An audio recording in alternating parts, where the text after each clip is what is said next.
So 2 weeks ago, I was at the concert that we had in our town with a few of my friends, and when the concert ended, we decided to go play some cards at in the town center. And there was this girl with us. She's a classmate of my friends, which are a year younger than me. And I saw that one of my friends like walked through the door before her, and I joked with him about it. And like on the next door, like I opened it for her. She backed at me, smiled, and said like, "That's how you should treat women. That's how you should treat women." And from there, like we started talking and introduced ourselves to one another. And turns out she's in the same theater group as me, and she was going to the same art lessons as my sister, like some years ago. And like we had fun, we laughed, and so on and so on. But the thing is, like the whole time I felt like very confident in myself, and I could sense that she felt relaxed in my presence because we were like a bit behind from the others. And after that, when she headed home, and I didn't think much about our interaction, but when I got home, I started thinking about. I started thinking about it because I have this like habit now, like when I go to bed, I start thinking like, what did I do today that could be a good topic for a video, and I stopped on that. It's not like be like, oh, like I talked with a girl and blah blah blah. No, like first off, like this is how a normal conversation between men and women should go. The point is, I felt so confident in myself because my mind was free from lust. Many young men these days, like when they talk to a beautiful girl or any girl in general, like they feel awkward and get nervous just because of the massive amount of porn they consumed. Like I even have some friends that when they see a girl in our school, for example, they'll go, "Oh my God, bro! Like look at her, she's so bad, bro." You know, and like they're not talking about how beautiful she is. They're like talking about her ass or tits. And I'm like, if I ask you about the color of her hair, like you wouldn't be able to tell me, you know, because until you get your mind free of first, like you won't be able to talk to girls normally and see them how a masculine man sees a woman. Because the first step to actually getting a girlfriend is to like free your mind from lust, so like you can actually like talk to the girl that you're interested in. And because of that, I want to give you some piece of advice that I've used to overcome my lust. And the first is like more, I think like the most basic one is like visualization. One of the first tools that I used in order to overcome my worst was visualization. Because you can visualize different stuff, but the point is to visualize something that like makes you feel uncomfortable and guilty of what you want to do, like check off. You know? And like I'm gonna give you an example, like two examples, like the first visualizations that I used were like of my ancestors, like no fucking joke. Like I used to visualize how my ancestors were looking at me, and I was just imagining their disappointment at me if I actually like did the deed, you know, and like they've all gave their best for the bloodline to survive for thousands of years, and I'm here like jagging off to a random girl on the internet that doesn't even know that I exist. So that worked very well. And the second one is it was actually God that like I was imagining like God was looking at me and I was about to do it and I was like, am I really going to do that in front of God? Like, am I going to let lust overcome me knowing that God is here like watching me? Like, of course not.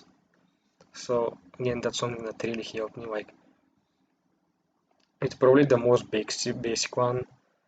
Like I remember like watching Most Critical, and he said like he didn't like beat his meat because like he had like a poster of like bullet for my Valentine that was staring directly at him next to his bed. So you can try that as well.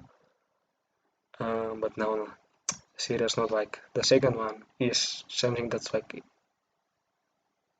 really have like it will be something like that. You won't even get to have the thoughts, and it's like being busy. Because I'm gonna give you an example with myself. When I was seventh grade, I was really fixated on the idea to go to a certain school that I am attending right now, because it was this like high privileged school and stuff. And I studied like my ass off. Like I studied like even sixth grade, sixth to seventh grade, I studied my ass off to get in there. And like throughout the whole time that I studied, till I got into the school, like I didn't like it's funny to say like I didn't jack off. I I honestly didn't think about it at all. I was just so fixated on like this one thing, like to study and get in the school, that I honestly didn't have time to do it. And like it never popped up in my mind, honestly. Maybe like it popped a few times, but I was just, again, I was too fixated on what was my purpose back then. And the point is like to get busy with something. Like it can be like gym, it can be reading, studying, running, whatever gets your mind off wasteful thoughts. Because it should be something that you enjoy. You know, it should be something that occupies your mind, that you enjoy doing. And so at the end of the day, like when you go to bed, you would just remember how much fun you had. You would reflect on your day and uh, think how much like fun you had like doing that, not like thinking about like beating your meat. The third thing is to embrace her essence, which is a bit more advanced. Like I've read this um, from like the book The Way of the Superior Man by David Dider, which is like one of the best self-improvement books out there, and I strongly encourage you to read it. And he said that there's like two sexual essences, like masculine and feminine, and like a man can be feminine, like a woman can be masculine, but like let's stick with like how it should be, like masculine man, like feminine woman. And like the masculine energy is like guidance, protection, like providing, and the feminine energy is like enlivening, it gives you life, like it gives you energy. It's like wowing. And when you talk to a feminine woman, like try to feel her presence, like feel the energy that she is giving you just because of like her sheer presence. And like don't think about anything else about her, like just remind yourself of the energy um, as the conversation is going, and like embrace that energy and take it. Like it's something that since I've learned to implement, like I've really felt the difference. Like I really get this like boost of energy, and I suggest like you try this as well once you're a bit more advanced with controlling your worstful thoughts. So like you can fully embrace like the feminine essence and like the energy of the girl you're talking to, like, which by the way you don't even have to like her. It can just be like a classmate that you asked about her homework, you asked about the homework, you know. And I hope this video has helped you guys to overcome your worst. Like it's going to take time, you have to be disciplined, but remember that you're in control of your actions, and that's a necessary step in your self-improvement journey. Like that's something that you have to do. Don't live your life with regret.